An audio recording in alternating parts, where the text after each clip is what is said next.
ये है आकाशवाणी और आप सुन रहे हैं गोल्ड 100.1 पर।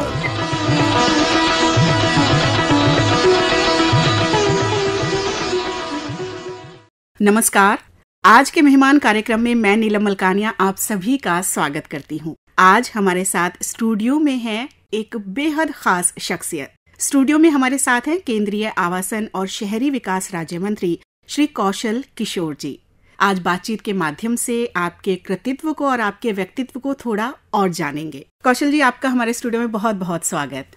धन्यवाद आपको। आपके नाम के साथ बहुत सारी उपलब्धियां आज जुड़ती हैं, लेकिन हम ये जानते हैं कि उपलब्धियों का रास्ता संघर्षों से होकर गुजरता है। एक बहुत ही हम्बल बैकग्राउंड से आप आते हैं और आज सत्ता के गलियारों में आपका दखल है। तो इस पूरी यात्रा को आप खुद कैसे देखते हैं? देखिए, मैं तो बहुत एक पुअर फैमिली से हूँ नीलम जी। मेरे माँ बाप पढ़े लिखे नहीं थे, जमीन इतनी नहीं थी कि पूरा साल भर उसे खाने का पैदा हो। तो 6 महीने का हो जाता था और 6 महीने का हमारे जो बाप थे वो फेरी लगा करके हम लोगों को पालते थे जी। मुझसे 2 बड़े भाई और रहे हैं, वो भी धीरे धीरे सर्विस में आ गए और एक छोटा भाई भी मेरा है। मैं धीरे धीरे करके मुझे कुछ नारे अच्छे लगते थे, नौकरी मुझे समझ में नहीं आई।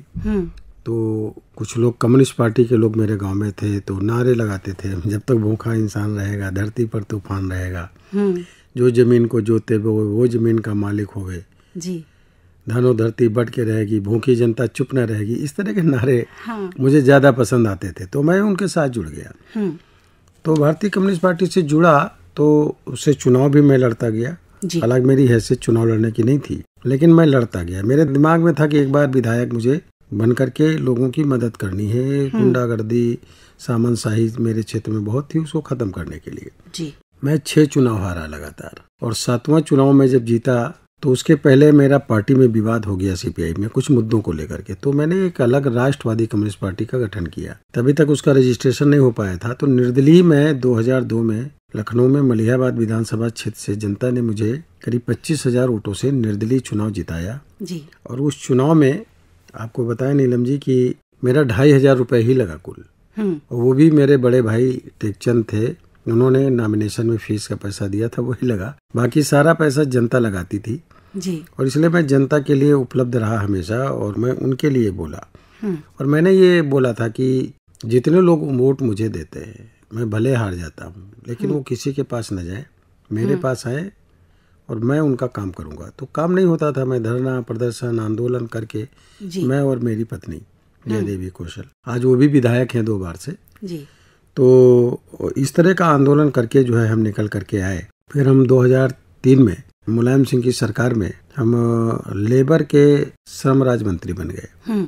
उसमें मैंने एक प्रपोजल रखा सरकार के सामने कि मजदूरों का नुकसान ना हो, इसलिए पुलिस थाने की तरह श्रमिक थाने खोले जाए जी। तो माने नहीं मुलायम सिंह जी। उनका वो कहना था कि नहीं आप गलत कर रहे हो। तो मैंने कहा नहीं, मैं इसलिए कह रहा हूँ कि लेबर का पैसा लोग मार देते हैं। फिर वो नहीं माने तो मैंने श्रमिक थाना दारुसफा में खोला।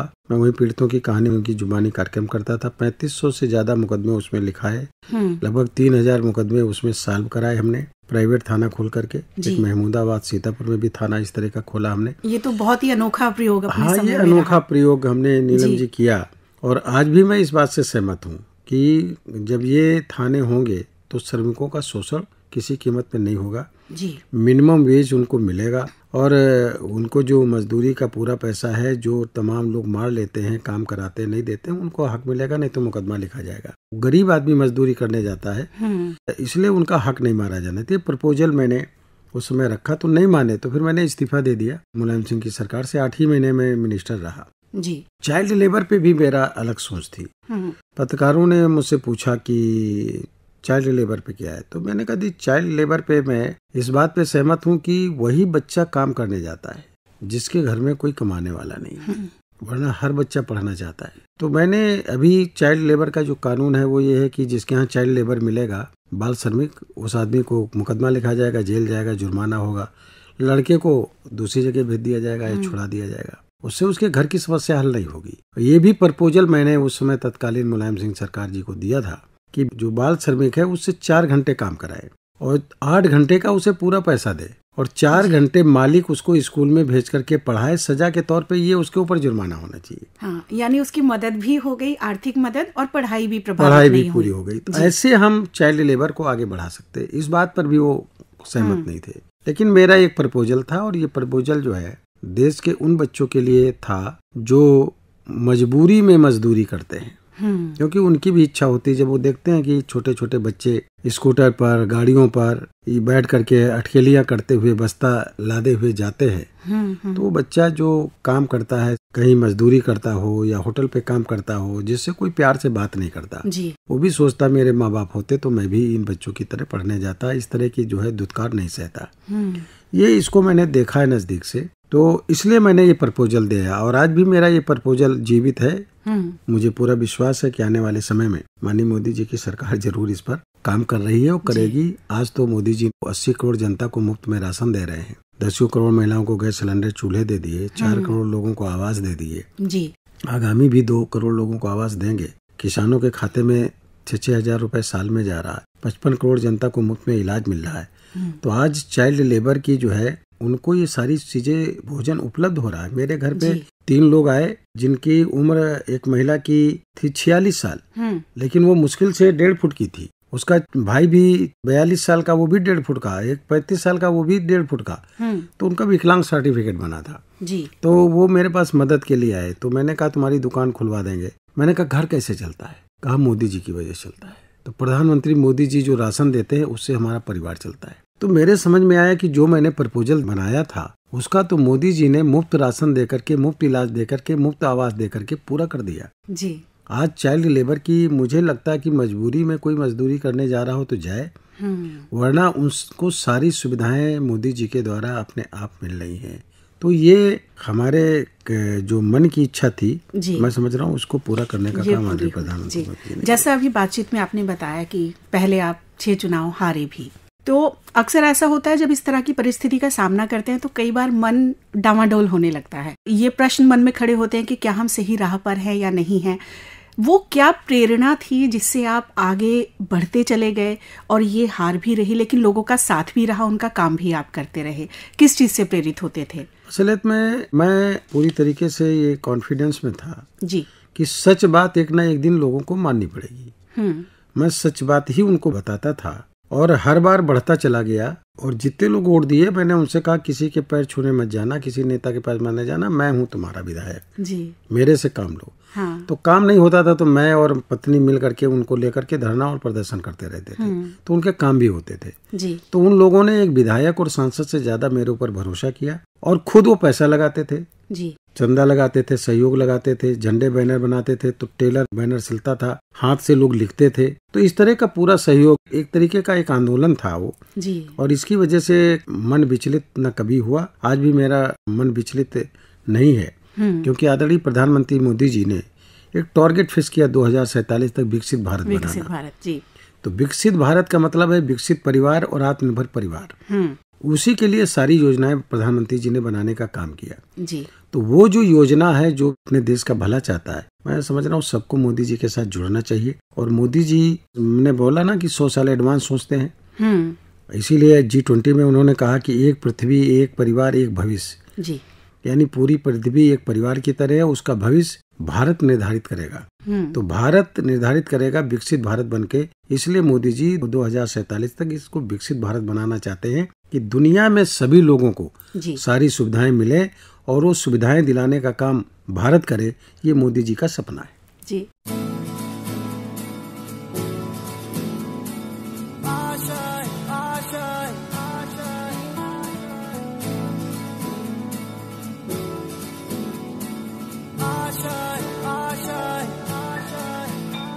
कुछ पाने की हो आस आस, कोई अरमा हो जो खास खास आशाएं, हर कोशिश में हो बार बार, करे दरियाओं को आर पार आशाएं,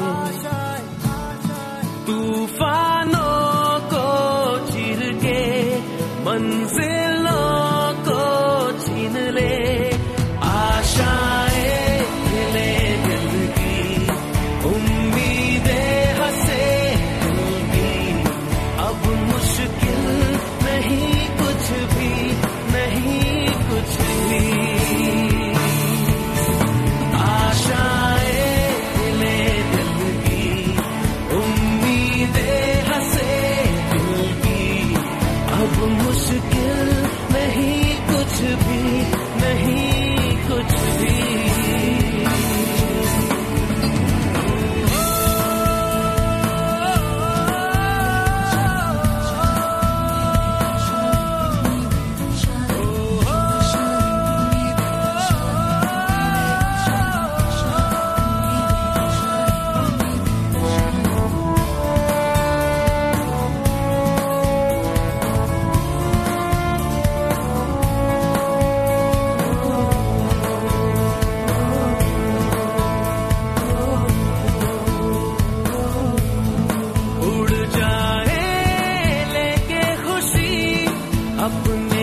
माननीय प्रधानमंत्री जी ने एक और नारा दिया जो कि सबके मन में बसा हुआ है, स्वच्छ भारत अभियान, और आपके मार्ग निर्देशन से भी बहुत सारा काम इस दिशा में हो रहा है। तो इस अभियान को आप कैसे देखते हैं और क्या उपलब्धियां इस दौरान रहीं?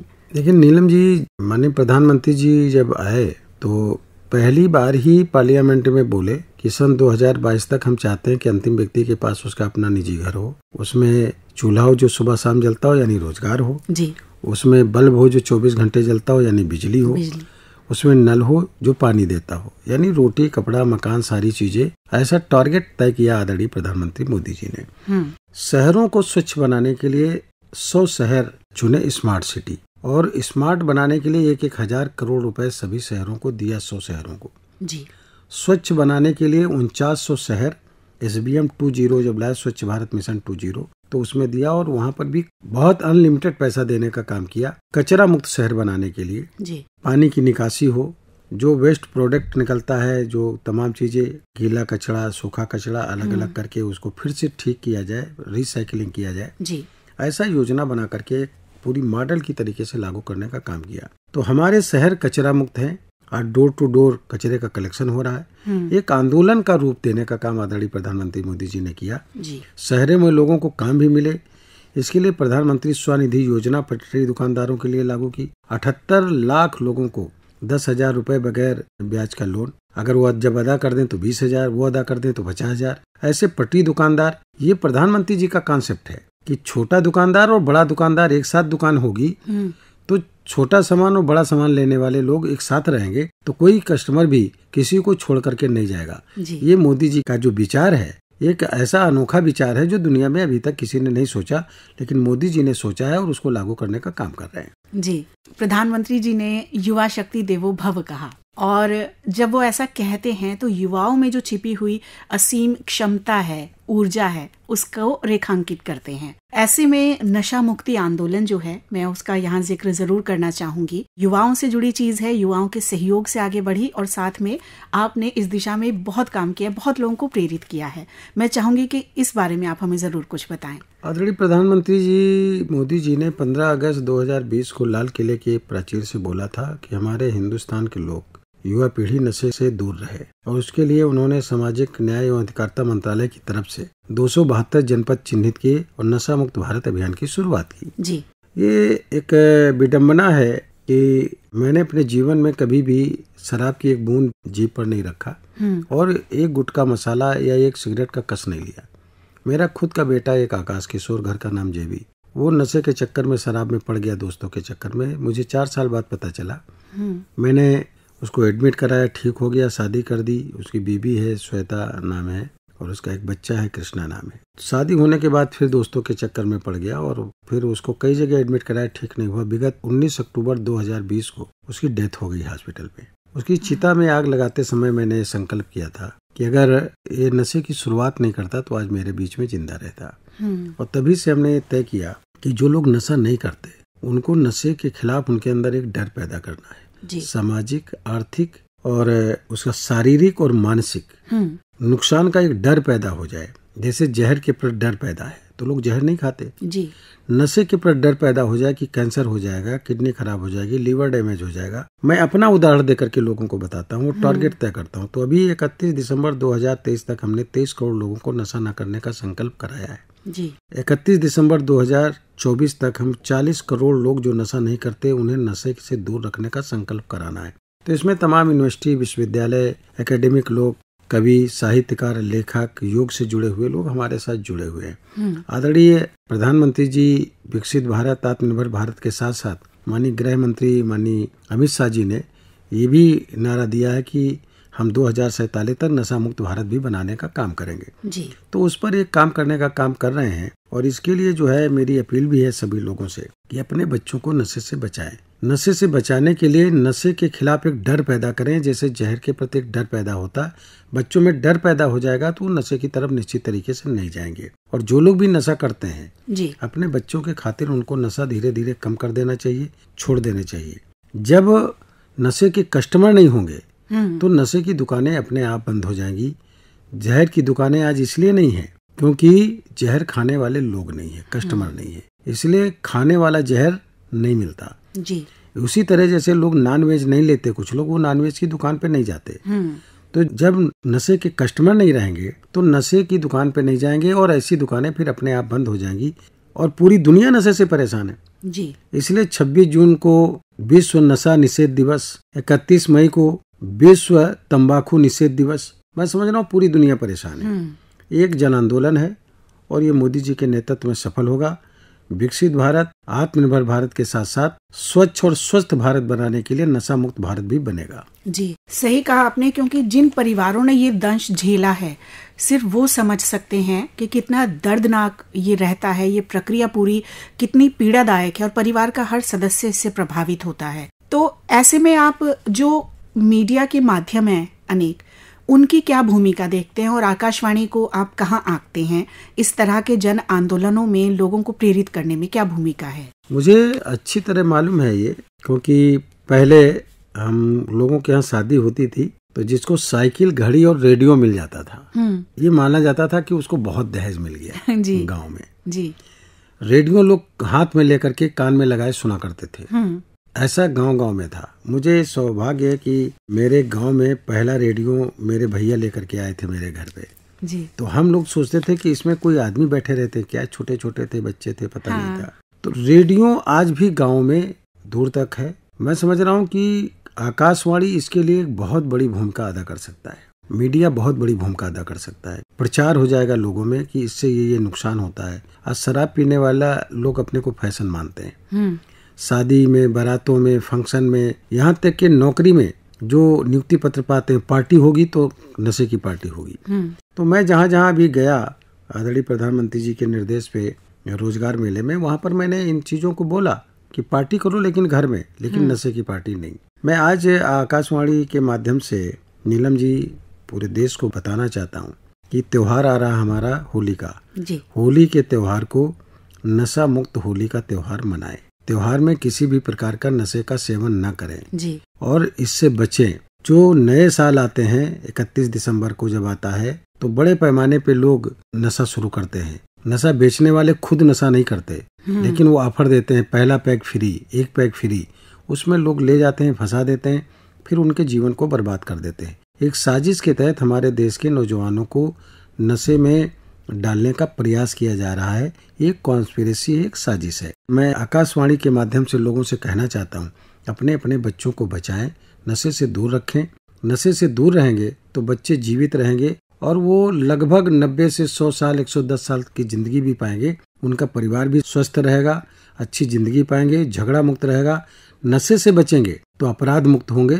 इसमें एक गांव का मैं उदाहरण देना चाहता हूँ नीलम जी। उत्तर प्रदेश के जनपद सहारनपुर में एक गांव है मीरकपुर। उस मीरकपुर गांव में 500 से ज्यादा साल से किसी ने किसी प्रकार का नशा नहीं किया।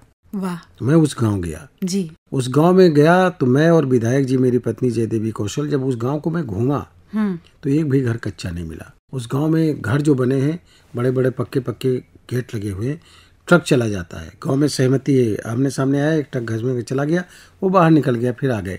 एक भी घर कच्चा नहीं मिला। क्यों? क्योंकि नशा नहीं करता जी। इसलिए प्रधानमंत्री आवास की कोई जरूरत वहाँ नहीं पड़ी। लोगों को सारी सुविधाएं वहाँ पर उपलब्ध है। सभी लोग लंबे चौड़े लोग हैं। 75 साल का आदमी 60 साल का दिखता, 60 साल का आदमी 40 साल का दिखता है। ये लोगों के जीवन का सवाल है जी। एक गांव का उदाहरण इसीलिए मैं मीरकपुर का दे रहा हूँ कि जिनको विश्वास ना हो उस गांव में जाकर के देख सकते हैं। हमको मीरकपुर जैसा गांव, उस तरह का हमको पूरा देश बनाने का काम करना है और ये मोदी जी का सपना है, माननीय अमित शाह जी का सपना है। निश्चित तरीके से ये पूरा होगा जी। प्रीत जहाँ की रीत सदा है, प्रीत जहाँ की रीत सदा, मैं गीत वहाँ के गाता हूँ। भारत का रहने वाला हूँ, भारत की बात सुनाता हूँ। है प्रीत जहाँ की रीत सदा।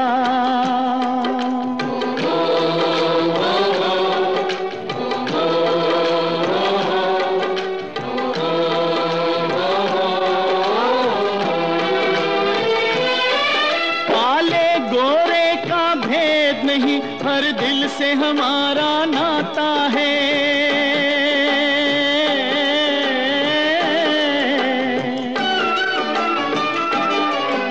कुछ और न आता हो हमको, हमें प्यार निभाना आता है।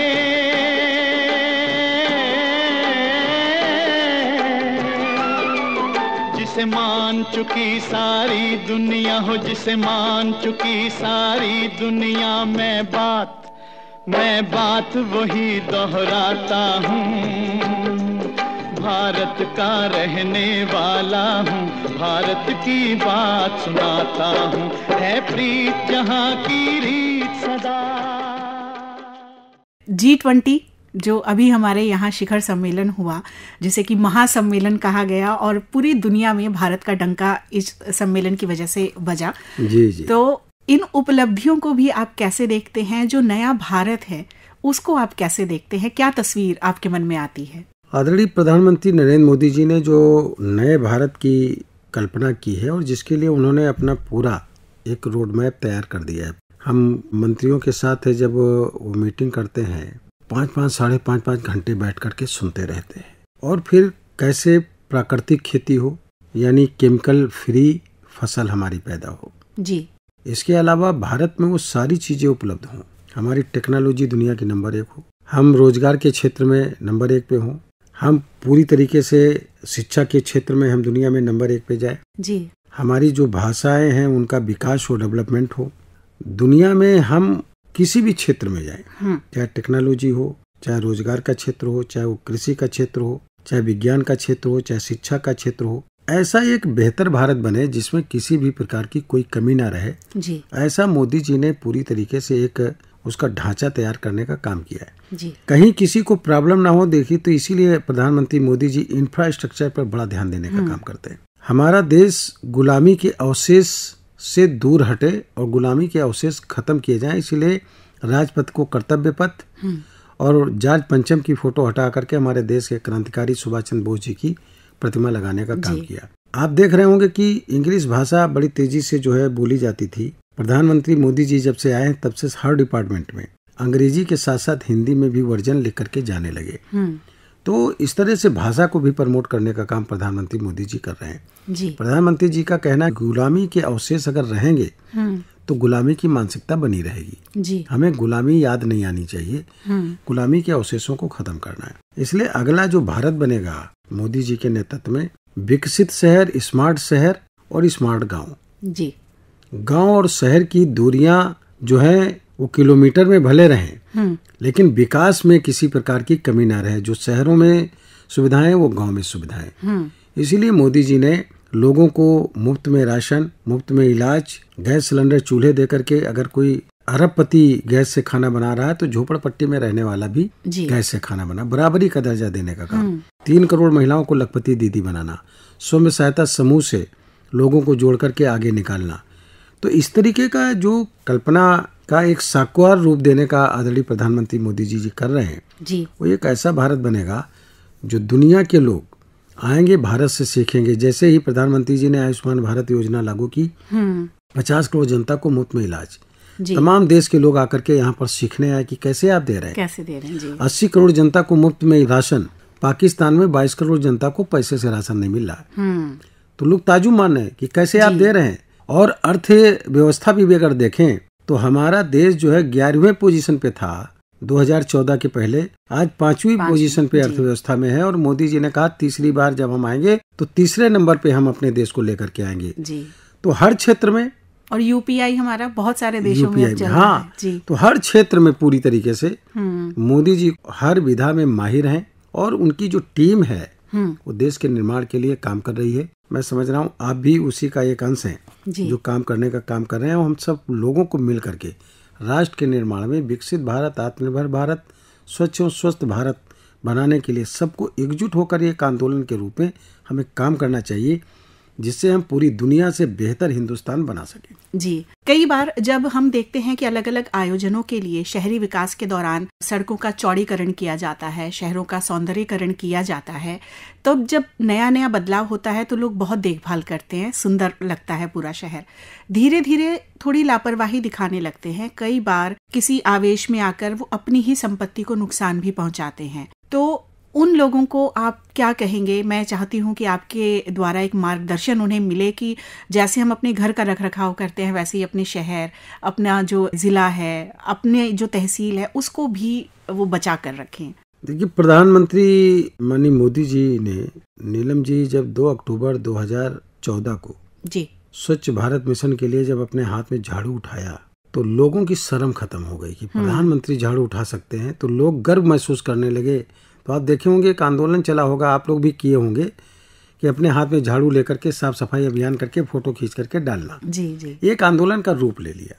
पहले सरकारी दफ्तरों में कोने में थूका हुआ मिलता था, पान, बुकार, मसाला, इस तरीके का। आप चले जाइए किसी भी दफ्तर में थूका हुआ आपको नहीं मिलेगा। जी, मैं सबसे अपील करना चाहता हूँ कि कोई भी चीज सड़क पर ना फेंके। कचरा मुक्त शहर बनाने के लिए इसीलिए प्रधानमंत्री जी ने स्वच्छ भारत मिशन 2.0 को जो लागू किया, उसमें तमाम एजेंसियां काम कर रही हैं। करीब 4900 शहरों में जो हमारे देश में हैं, उन पे ये स्वच्छ भारत मिशन को लागू करने का काम किया गया।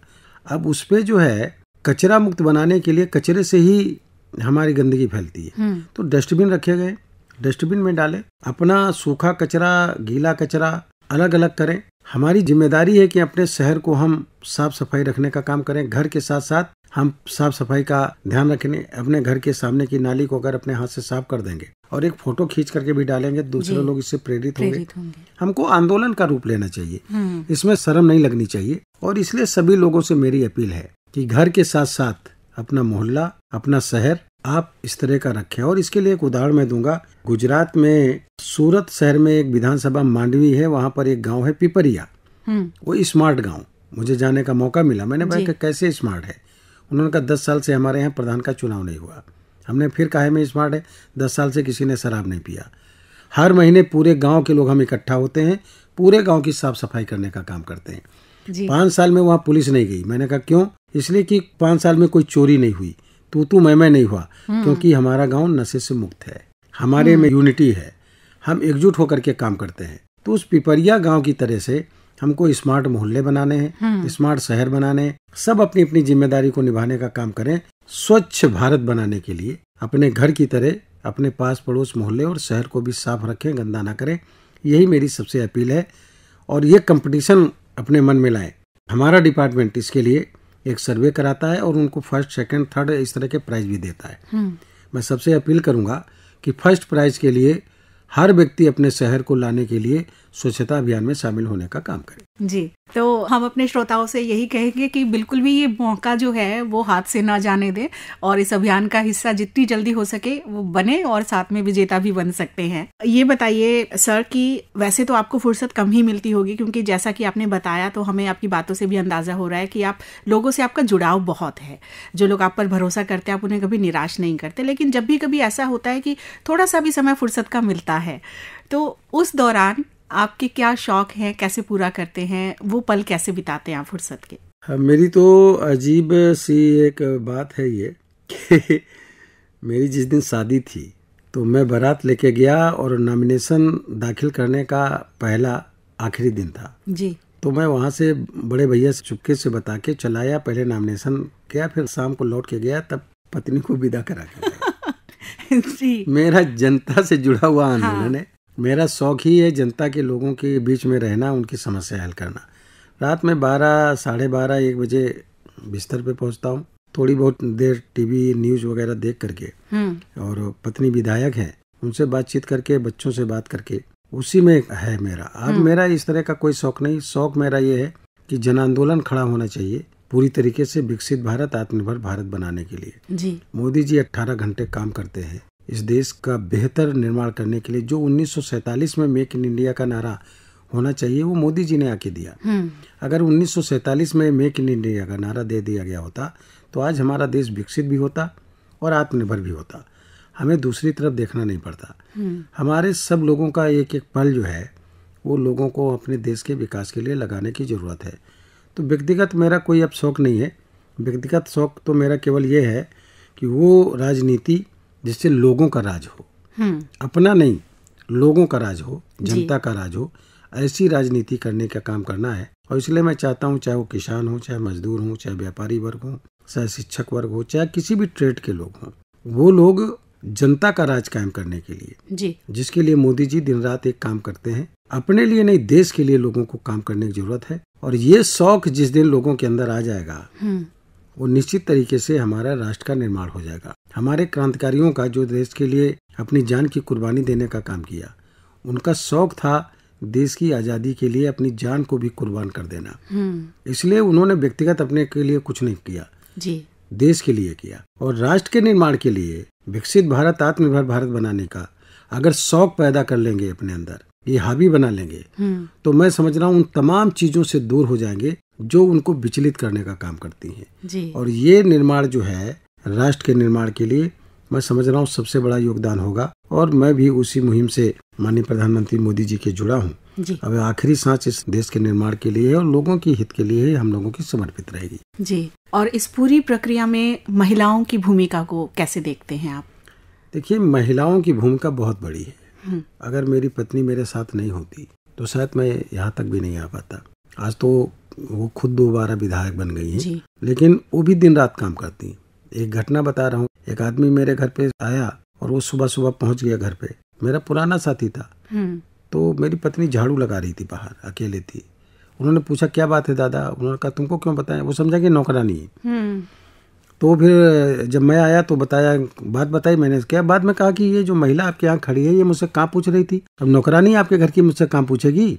अरे मैंने कहा नौकरानी नहीं, मेरी पत्नी है। तो वो जाके वो पैर छूने लगे, उन्होंने मना किया। तो देखिए, महिलाओं की जो भूमिका है वो परिवार के निर्माण में, और 2 परिवार सुधारती महिला है, माँ बाप का और ससुराल का परिवार। महिलाओं की बहुत बड़ी भूमिका। महिला ही जो है बच्चे की पहली टीचर होती है, शिक्षक होती है। परिवार उससे सुधरता है, मोहल्ला सुधरता है। राष्ट्र के निर्माण में महिलाओं की अहम भूमिका है। इसलिए प्रधानमंत्री जी ने जो महिलाओं का शोषण होता था, महिलाओं के नाम आवास, महिलाओं के नाम गैस सिलेंडर चूल्हे, महिलाओं के नाम राशन कार्ड, महिलाओं के नाम शौचालय, सारी चीजें महिलाओं के नाम करने का काम किया। और जो स्वयं सहायता समूह है उसमें 3 करोड़ महिलाओं को लखपति दीदी बनाना, 1 करोड़ बन गई हैं, बाकी 2 करोड़ और बनाना। इसके अलावा जो है 15,000 महिलाओं को ड्रोन दे करके फसलों में छिड़काव करना, उर्वरक डालना, कीटनाशक दवाएं डालना, उनको नमो ड्रोन दीदी बनाना, महिलाओं से जुड़ करके उनका बड़ा काम करना। अभी मैंने 31 दिसंबर को महिलाओं की हाफ मैराथन रखी थी, माननीय नड्डा जी गए थे उसमें जी। और उसमें फर्स्ट प्राइज 3 लाख 2 लाख ऐसे करके मैंने रखा था। करीब 40,000 महिलाएं इकट्ठा हुई थी और सब मिला के 50 से 60,000 लोग इकट्ठा हुए थे। महिलाओं की दौड़ देखने के लिए उसमें 4,000 महिलाएं दौड़ी थी पूरे ऑल इंडिया से। और बाकी गांव की महिलाएं अपना भोजन, अपना पानी ला करके, अपने हाथ से फूल ला करके उन पर वर्षा करने का काम किया जी। और बेहद साधारण महिलाओं ने इसमें हिस्सा लिया था, बेहद गृहस्थी संभालने वाली महिलाएं। तो अभी मैं गाँव में अपने लोकसभा क्षेत्र में साड़ी युक्त महिलाओं की दौड़ करा रहा हूँ 5 किलोमीटर की, 4 जगह करा चुका हूँ। और फाइनल मेरी लोकसभा मोहनलालगंज की 29 फरवरी को एक केडी सिंह बाबू स्टेडियम में दौड़ करा रहा हूँ और उसका सब प्राइज जनता दे रही है। और आप ताजुब मानेंगी कि उसमें साड़ी पहनकर दौड़ने वाली महिलाओं में 60 साल की महिला 5 किलोमीटर की दौड़ के आ गई। 2 महिलाएं ऐसी थी जिनके 3 ऑपरेशन पेट के और 2 ऑपरेशन हुए, वो 5वें नंबर पे और 9वें नंबर पे आके प्राइज जीतने का काम किया। तो महिलाएं हर क्षेत्र में आगे हैं जी। राष्ट्र के निर्माण में आज फोर्स में शामिल है महिलाएं, आज पायलट हैं, लड़ाकू विमान चला रही हैं, वैज्ञानिक हैं, टीचर हैं। महिलाओं में सौम्यता है, बातचीत करने का उनका ढंग तरीका अलग मिलेगा जी। और वो कायदे से बात करती हैं। हम समझ रहे हैं एक बेहतर भारत बनाने में, बेहतर समाज बनाने में और एक मजबूत भारत बनाने में महिलाओं की सबसे बड़ी भूमिका है। और इस बात को आदरणीय प्रधानमंत्री मोदी जी ने समझा है। इसीलिए अभी हमारी पार्टी ने भी अभी 17 और 18 फरवरी को जो महाधिवेशन हुआ उसमें पार्टी ने डिक्लेयर किया है कि मंडल स्तर पर जो पार्टी के मंडल हैं उस मंडल स्तर पर महिलाओं की दौड़ या उनकी जो है पदयात्राएं निकालने का काम करें। क्योंकि महिलाएं जिस आंदोलन में आगे निकल करके आ जाएंगी तो निश्चित तरीके से जो है वो आंदोलन भी सफल रहेगा और समाज भी निश्चित तरीके से बेहतर बनेगा। इसलिए महिलाओं की बहुत ज्यादा भूमिका है। नीलम जी, और आप भी मेरा इंटरव्यू ले रही हैं, महिला ही हैं तो मैं समझ रहा हूँ कि बहुत ज्यादा एक अहम भूमिका होगी राष्ट्र के निर्माण के लिए। और हमारे देश में आप देखे भी होंगी, चाहे लक्ष्मीबाई हो, चाहे झलकारी बाई कोरी हो, चाहे अवंतीबाई लोधी हो, चाहे अहिल्याबाई होलकर हो, या लखनऊ में बेगम हजरत महल हो, या एक पेड़ पर बैठकर लखनऊ में 36 अंग्रेजों को मार गिराने वाली वीरांगना उदा देवी हो। तो ये सब लोग जो है अपनी जान की कुर्बानी इन्होंने दिया राष्ट्र के निर्माण के लिए, देश के निर्माण के लिए। किसी भी कीमत पर पुरुषों से पीछे नहीं रही हैं, हमेशा आगे बढ़ चढ़ करके हिस्सा लेने का काम किया है। महिलाओं की भूमिका बहुत बड़ी है और उनके नेतृत्व में ही हम विकसित भारत और आत्मनिर्भर भारत बनाने में, स्मार्ट भारत बनाने में सफल होंगे। जी बार बार हाँ बोलो यार, हाँ अपनी जीत हो उनकी हार, हाँ बार बार हाँ बोलो यार, हाँ अपनी जीत हो उनकी हार, हाँ कोई हमसे जीत न पावे, चले चलो चले चलो, मिट जावे जो टकरावे, चले चलो फल घोर अंधेरा छावे, चले चलो चले चलो, कोई राह में ना थम जावे, चले चलो टूट गई जब उंगली उठी, पांचों मिली तो बन गई मुट्ठी, एका बढ़ता ही जावे, चले चलो चले चलो, कोई कितना भी बहकावे, चले चलो कोई हमसे जीत न पावे, चले चलो चले चलो, मिट जावे जो टकरावे, चले चलो।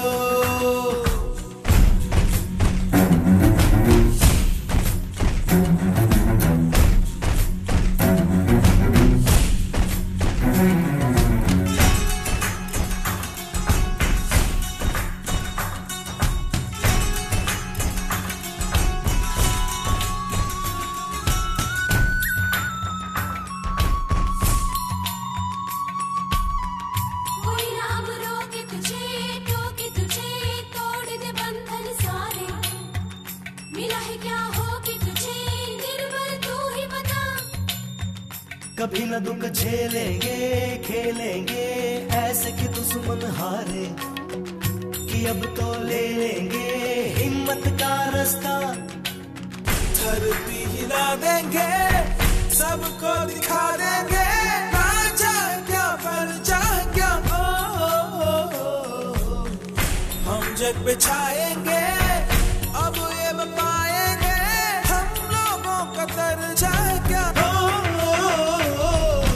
बार बार हाँ बोलो यार, हाँ अपनी जीत हो उनकी हार, हाँ। आज आपसे बातचीत करके बहुत सारे अनछुए पहलुओं के बारे में जाना, साथ ही ये भी पता चला कि किस तरह से युवा जो हैं और महिलाएं जो हैं वो अपने अपने क्षेत्र में अपना अपना काम करते हुए भी राष्ट्र की बहुत बड़ी सेवा कर सकते हैं। नीलम जी, बहुत अच्छी बात आपने की है। राष्ट्र की सेवा में महिलाओं का और युवाओं का बड़ा योगदान रहेगा और युवाओं को पथ भ्रष्ट होने से जी बचाने का काम महिलाएं ही कर सकती हैं। और इसलिए महिलाओं से मेरा विशेष निवेदन है कि नई पीढ़ी के बच्चे, लड़के हों या लड़कियां, उनको बचाने का काम करें। एक साजिश के तहत हमारी नई पीढ़ी के लोगों को बर्बाद करने की कोशिश की जा रही है। नई पीढ़ी के लड़के लड़कियां ना भटके, इसके लिए महिलाओं को आगे आना होगा और आगे आकर के एक बेहतर परिवार, बेहतर समाज, बेहतर पड़ोस बनाने के लिए ये काम सब लोगों को करना होगा। सरकारी दफ्तर में जो लोग भी हैं उन सब लोगों से मेरा अनुरोध है कि अपने बोर्ड लगाएं, हमारा कार्यालय स्वच्छ और स्वस्थ और नशा मुक्त रहेगा। इस तरह का बोर्ड बना करके लगाएं। अपने परिवार को भी लिख सकते हैं जी, पवित्र हमारा घर, पवित्र घर, नशा मुक्त घर। और ऐसी चीजें लिखेंगे तो धीरे धीरे लोगों के अंदर एक आंदोलन का रूप लेगा। और ये काम अगर कोई मजबूती से कर सकता है तो महिलाएं ही, क्योंकि महिलाएं ही साफ सुथरा घर रखने का काम करती हैं, वही जिम्मेदारी निभाने का ज्यादा काम करती हैं। जी, तो महिलाओं का पूरा साथ इस कार्य में रहेगा। अपने घर परिवार को आगे लेकर जाएंगे, साथ ही देश को भी विकसित राष्ट्र बनाने का लक्ष्य हमारे पास है। माननीय राज्य मंत्री श्री कौशल किशोर, केंद्रीय आवासन और शहरी विकास मंत्रालय से आप आए, आपने अपने मंत्रालय के बारे में भी बात की, पूरे देश के बारे में बात की, साथ ही समाज के अलग अलग हिस्सों के बारे में आपने बात की। आपने अपना बहुमूल्य समय हमें दिया, हमारे स्टूडियो में आप आए। मैं नीलम मलकानिया आकाशवाणी परिवार की ओर से आपके प्रति आभार प्रकट करती हूँ। बहुत बहुत धन्यवाद आपका। आपका भी नीलम जी बहुत बहुत धन्यवाद। अंत में एक बात मैं और बताना चाहता हूँ जी। आदरणीय प्रधानमंत्री जी ने जातियाँ 4 मानी, युवा, गरीब, किसान और महिला। ये बहुत बड़ी बात प्रधानमंत्री जी ने कह दी। जो लोग जाति में या धार्मिक आधार पर देश को, लोगों में एक विघटन पैदा करने का प्रयास करते हैं। इन 4 जातियों में महिला एक जाति, युवा एक जाति जो सभी वर्ग में है, और गरीब और किसान।